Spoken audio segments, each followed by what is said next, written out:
Bharatiya Janata party सरकार एक नारे से चल रही है। बीजेपी सरकार चंद बड़े औद्योगिक घरानों का पोषण और किसान मजदूर का शोषण, ये इनका ध्येय बन गया है। कुछ बड़े औद्योगिक घरानों का पोषण और किसान मजदूर का शोषण। एमएसपी व्यवस्था और पीडीएस प्रणाली में जो आज ये चुनौतीपूर्ण परिस्थिति बनी है, ये इसी इनका जो ध्येय है उसका नतीजा है। मैं शुरुआत करूंगा किसान से। बहुत बड़ा धोखा किसान के साथ इस सरकार ने किया है। संयुक्त किसान मोर्चा के साथ चाहे समझौते की बात हो, चाहे किसान की आमदनी दुगना करने की 2022 में, यानी कि इसी वर्ष किसान की आमदनी दुगनी होनी चाहिए थी, और संयुक्त किसान मोर्चा के साथ जो समझौता हुआ था उसके अंतर्गत एमएसपी पे कमेटी बननी चाहिए थी। अभी तक अजय कुमार मिश्र टेनी, उनको मंत्रिमंडल से हटाया जाना चाहिए था, उन पर कानूनी कार्रवाई होनी चाहिए थी। लेकिन उन सारे वायदों को सरकार ना सिर्फ भूल गई है, मगर ऐसा लगता है कि ये आमदनी दुगना करने का वायदा और संयुक्त किसान मोर्चा और किसान आंदोलन के साथ, देश के किसान के साथ जो समझौता हुआ था एमएसपी पे, इन दोनों वायदों को सरकार ने उसी श्रेणी में डाल दिया है जिस श्रेणी में 2 करोड़ रोजगार हर वर्ष देने के और काला धन विदेशों से लाकर 15 लाख देने के वायदे को सरकार ने डाल दिया। यानी कि उसको अलग अलग शब्दावली में आप अलग अलग संज्ञाओं से आप जुमला भी कह सकते हैं, धोखा भी कह सकते हैं, और इसमें जिम्मेदारी केंद्र सरकार की आती है। अब मैं जो संयुक्त किसान मोर्चा के साथ जो धोखा हुआ उसके बारे में कहना चाहता हूँ कि आज हम ये क्यों कर रहे हैं। आज आपने देखा होगा कि आज नीति आयोग के जो चेयरपर्सन है उनकी एक स्टेटमेंट आई है। उन्होंने कहा है कि he calls for a rethink on procurement based MSP regime. पहले भी इन्होंने ये कहा था कि legalizing MSP spells doom for market implies take over of trade by government. यही किसान आंदोलन की लड़ाई थी कि सरकार की नीयत ये है कि न्यूनतम समर्थन मूल्य प्रणाली एमएसपी रेजीम, उसको कैसे धीरे धीरे उससे सरकार पीछे हटे और निजी खरीद की तरफ देश जाए। निजी हाथों में देश के किसान का भविष्य भी और देश के गरीब का भविष्य भी, क्योंकि एमएसपी से और प्रोक्योरमेंट से जुड़ी हुई पीडीएस व्यवस्था है।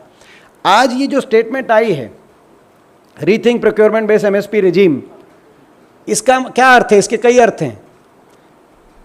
इसका अर्थ है कि जो एमएसपी पे कमेटी बननी थी, जिसका संयुक्त किसान मोर्चा इंतजार कर रहा है कमेटी का, और वो भी मैं जानकारी के लिए ला दूं आपके लिए। संयुक्त किसान मोर्चा के लोगों से हमारी बातचीत हुई 28 मार्च को इस साल। उनको टेलीफोन आया सरकार की तरफ से कि आप 2-3 नाम दे दो। आज हम ये भी खुलासा करना चाहते हैं। उन्होंने कहा कि टर्म्स ऑफ रेफरेंस क्या है, एमएसपी की गारंटी पे जो एक कमेटी बनेगी, इसका क्या, इसका अधिकार क्षेत्र रहेगा, टर्म्स ऑफ। कोई जवाब नहीं आया। मौखिक रूप से टेलीफोन पे उनके नाम मांगे गए थे, लिखित रूप में नाम नहीं मांगे गए। कितना बड़ा धोखा देश के किसान आंदोलन के साथ किया गया। और आज नीति आयोग द्वारा ये जो स्टेटमेंट दी गई, इससे स्पष्ट हो जाता है कि सरकार उसी रास्ते पे चलना चाहती है जिस रास्ते की वजह से 3 कृषि कानून सरकार एमएसपी प्रणाली को तहस नहस और नष्ट करने के लिए लेके आई थी।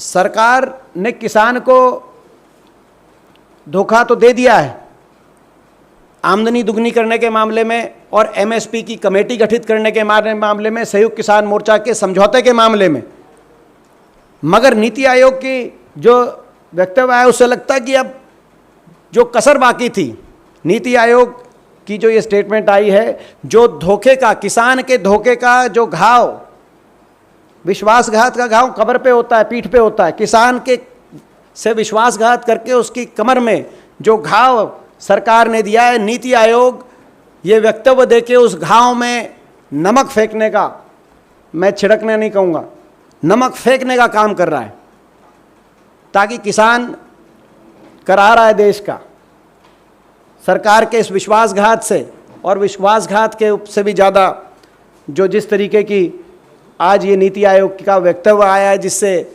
किसान, जो सरकार की किसान, किसानी और कृषि क्षेत्र में क्या नीतियां आने जा रही हैं, उसके सरकार ने एक झलक सरकार ने दी। इससे जुड़ी हुई बात यह है कि आज आपने एक और सारे अखबारों में देखा होगा कि गेहूं को लेकर सरकार कई प्रदेशों के गेहूं के आवंटन को कट कर रही है। यह बहुत महत्वपूर्ण बता रहा हूं मैं आपको। सरकार ने कई प्रदेशों के गेहूं के आवंटन को, और यह बता रही है सरकार, जो कि सही भी है, कि गेहूं का जो स्टॉक है सेंट्रल पूल में, जो हम गेहूं का स्टॉक रखते हैं, वो 2008 के लेवल से भी नीचे चला गया, यानी कि 15 साल से सबसे कम स्टॉक है। मैं ये तो सरकार जो बता रही है, जो सार्वजनिक जानकारी है वो है। मैं एक और चीज़ बता रहा हूं आपको, गेहूं का जो स्टॉक है वो 15 साल में सबसे कम है, लेकिन अगर आबादी के अनुपात में देखेंगे, ये तो रियल स्टॉक है, आबादी जितनी बढ़ रही है और कितनी आबादी में कितने गेहूं की पर कैपिटा अवेलेबिलिटी है देश में, ये 50 साल का सबसे लोएस्ट स्टॉक में पहुंच गया है। जब आपको याद होगा 60 के 70 के दशक में हमें इंपोर्ट करनी पड़ी थी गेहूं के, बड़ी तादाद में इंपोर्ट करने, उस लेवल के आसपास प्रति अगर हम व्यक्ति गेहूं के स्टॉक को देखेंगे, आबादी के अनुपात में देखेंगे, उस स्तर पे पहुंच गया है। उसके कई कारण बताए जा रहे हैं। उसके कारण ये बताए जा रहे हैं कि जितनी प्रोक्योरमेंट होनी चाहिए थी वो प्रोक्योरमेंट इस साल नहीं हुई। उसका सरकार मौसम पे उसका दोषारोपण कर रही है कि मौसम के अनुसार प्रोडक्शन हमारा कम हुआ। सही बात है, जो मौसम की वजह से आज किसान को एक चोट पहुंची और हमारा गेहूं का उत्पादन वो नहीं रहा जो उम्मीद थी, जितना जो लक्ष्य रखा गया था। लेकिन इसका जो इसके अलावा जो मुख्य इसका कारण रहा, वो मैं आपकी जानकारी में लाना चाहता हूं, वो है एक्सपोर्ट की पॉलिसी। जैसे मैंने कहा कि कुछ बड़े औद्योगिक घरानों को फायदा पहुंचाने के लिए किसान को भी और गरीब आदमी को भी, दोनों को चोट कैसे पहुंचाई है, दोनों को चोट उतार दी। लगभग 10 मिलियन टन से ज़्यादा एक्सपोर्ट हुआ गेहूं। क्यों हुआ? क्योंकि यूक्रेन युद्ध की वजह से, इस सीज़न की बता रहा हूं मैं, इस सीज़न में यूक्रेन युद्ध की वजह से अंतर्राष्ट्रीय बाजार में गेहूं की कीमत लगभग 3,500 क्विंटल तक पहुंची। हमारी एमएसपी लगभग 2,000 क्विंटल पे थी। इसका फायदा किसने उठाया? ट्रेडर्स ने। उन्होंने किसान से लिया, स्टॉक किया और 10 मिलियन टन से ज़्यादा गेहूं देश से बाहर चला गया। उसके बाद सरकार ने कहा कि अब बंद करो, एक्सपोर्ट बंद किया आनन फानन में, बिना सोचे समझे। पहले हमारी मांग थी कि आप बोनस दो 400 रुपए क्विंटल कम से कम, ताकि गेहूं की प्रोक्योरमेंट तो हो और किसान के जेब में पैसा जाए, प्राइवेट ट्रेडर या एक्सपोर्टर के पास नहीं। बड़ी 3 कंपनियां, मैं उनके नाम अभी ले दूंगा, आपको पता है कौन कौन सी बड़ी कंपनी एग्रो ट्रेड्स में है, उनकी जेब में पैसा ना जाए, किसान के पास पैसा जाए। बोनस दो ताकि आपकी प्रोक्योरमेंट हो सके। लेकिन सरकार ने बोनस नहीं दिया। कारण क्या? इसका क्या नतीजा रहा? सरकार का टारगेट था प्रोक्योरमेंट का 50 मिलियन टन से ज़्यादा, और कितनी प्रोक्योरमेंट हुई? 18 मिलियन टन। 56% प्रोक्योरमेंट कम हुई इस साल। मगर कुछ तो, जैसे मैंने कहा कि हमारा प्रोडक्शन थोड़ा कम था मौसम की वजह से, मगर मुख्य कारण यह था कि एक्सपोर्ट होकर बाहर चला गया। अब एक्सपोर्ट होके बाहर चला गया, तो उसके बाद सरकार क्या कह रही है? सरकार कह रही है कि हर प्रदेश, जिस प्रदेश के अंदर फूड ग्रेन पीडीएस की सप्लाई, यानी कि राशन डिपो के माध्यम से सप्लाई होती गरीब आदमी को, एनएफएसए और पीएमजीकेवाई जो हमारी योजनाएं हैं जिनको आप जानते हो, जिसका बड़ा ढिंढोरा भी पीटा कोरोना के टाइम में सरकार ने, उनमें जहां 60-40 का रेशियो था कि 60% गेहूं और 40% पैडी, वहां सरकार ने हिस्सा अब कह रहे कि बदल देंगे, हम करेंगे 40% गेहूं और 60% पैडी। कंज्यूमर की ईटिंग हैबिट्स रहती हैं उन प्रदेशों के अंदर। गेहूं, आज गेहूं को लेके लाले पड़ गए देश में, सरकार को अपनी रेशो बदलनी पड़ रही है। और जहां पे 75% गेहूं भेजा जाता था पीडीएस में राशन डिपो पे और 25% चावल भेजा जाता था, वहां पे रेशो बदल दी 60-40। और इसमें बहुत सारे प्रदेश, 10 प्रदेश मुख्य, तो जहां पे गेहूं का आवंटन का भारी कटौती सरकार ने करनी पड़ी, क्योंकि मैंने जैसे कहा कि इतना कम बफर स्टॉक हो गया देश में गेहूं का, जो अगर क्वांटिटी के टर्म्स में लें तो 15 साल में और प्रति व्यक्ति आबादी के हिसाब से लें तो 50 साल में इतना कम गेहूं का खाद्यान्न का भंडारा नहीं हुआ। गेहूं का भंडारा देश के सामने ऐसी स्थिति पैदा हो गई। और उसमें 10 प्रदेशों में कटौती की जो स्टेटमेंट आई है, बिहार, झारखंड, उड़ीसा, पश्चिम बंगाल, दिल्ली, उत्तर प्रदेश, गुजरात, महाराष्ट्र, मध्य प्रदेश और तमिलनाडु, यहाँ ये प्रभावित प्रदेश हैं मुख्य, तो जहाँ पे गेहूं की जितनी आवंटन थी सरकार ने कहा कि आवंटन नहीं करेंगे। इसमें कल भाजपा के शासित प्रदेश उन्होंने मांग करी है, कल की स्टेटमेंट है उत्तर प्रदेश, गुजरात की, कि हमें और गेहूं चाहिए। और मध्य प्रदेश ने भी, इनने परसों चिट्ठी लिखी, शिवराज सिंह चौहान जी ने भी, कि पूरा कोटा दो गेहूं का मध्य प्रदेश को। यूपी वाले कह रहे हैं हमें भी गेहूं का पूरा कोटा दो, जो पिछले साल दिया था उतना दो, उतना नहीं तो 10 साल पहले जितना दिया था उतना तो दो।